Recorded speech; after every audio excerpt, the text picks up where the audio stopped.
मैं आपको 2 ऑप्शन देता हूँ। एक तो आपको पढ़ाई करना है या फिर यूट्यूब पर इंटरेस्टिंग वीडियोस देखना है।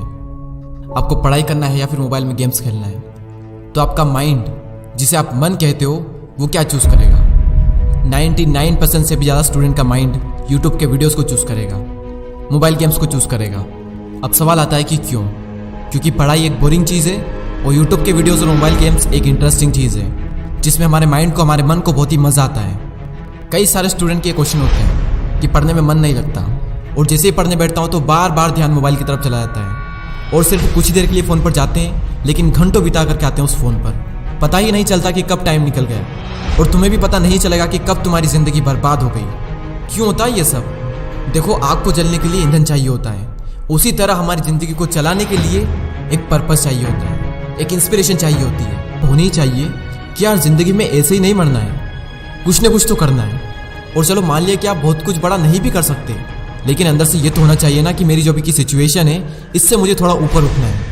अगर आपके अंदर से ये भी है ना, सच में दिखावा करने के लिए नहीं, अगर सच में आपके अंदर से ये भी है कि यार मुझे अभी की जो सिचुएशन है उससे मुझे थोड़ा ऊपर उठना है, तो ये भी बहुत है। अगर आपके अंदर से ये भी है ना, तो आपको किसी चीज़ में कोई प्रॉब्लम नहीं होगी।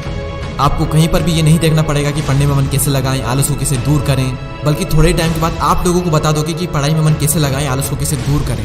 और ना सिर्फ पढ़ाई, मैं सिर्फ एजुकेशन की बात नहीं कर रहा, ज़िंदगी में आप कोई भी काम करो, अगर सच में आपके अंदर से कुछ बड़ा करने का नहीं है ना, तो कितना ही इंटरेस्टिंग काम क्यों ना हो, आपको उसमें भी आलस आने लग जाएंगे। लेकिन अगर अंदर से ही कि कुछ बड़ा करना है, तो कितना ही बोरिंग काम क्यों ना हो, वो भी आपको इंटरेस्टिंग लगने लग जाएगा। और इस वीडियो के लास्ट में इस बात टाइम की आती है, तो हम इतना क्यों नहीं सोचते? सिर्फ इसलिए कि हमारे पास टाइम बहुत है, आज है, कल है, दिन पढ़े, हफ्ते पढ़े, महीने पढ़े, साल पढ़े, ज़िंदगी पढ़ी है। और मनी हमारे पास में बहुत ही कम होती या फिर होती नहीं है, इसलिए हम मनी की वैल्यू करते हैं और टाइम की वैल्यू नहीं करते।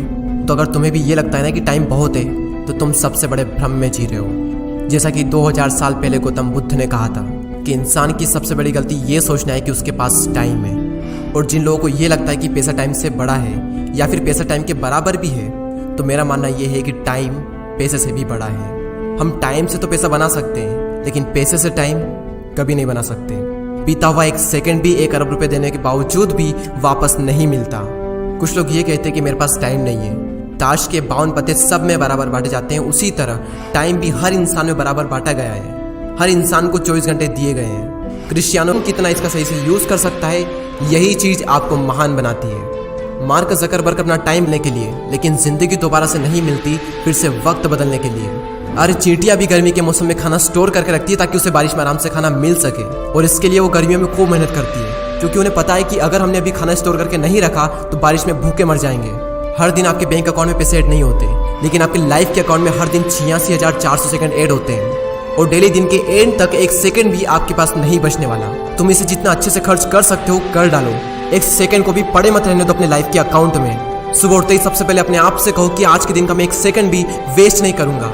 या तो खुद बदल जाओ या फिर समय तुम्हें बदल देगा। खुद बदल गए तो ठीक, लेकिन जब समय ने बदल दिया तो बहुत तकलीफ होगी। टाइम कोई इंपॉर्टेंट चीज़ नहीं है, क्योंकि टाइम सबसे इंपॉर्टेंट चीज़ है। जिस तरह शेयर मार्केट में गलत कंपनियों में पैसा लगाने से पैसा डूब जाता है, उसी तरह जिंदगी में गलत जगह टाइम लगाने से जिंदगी डूब जाती है।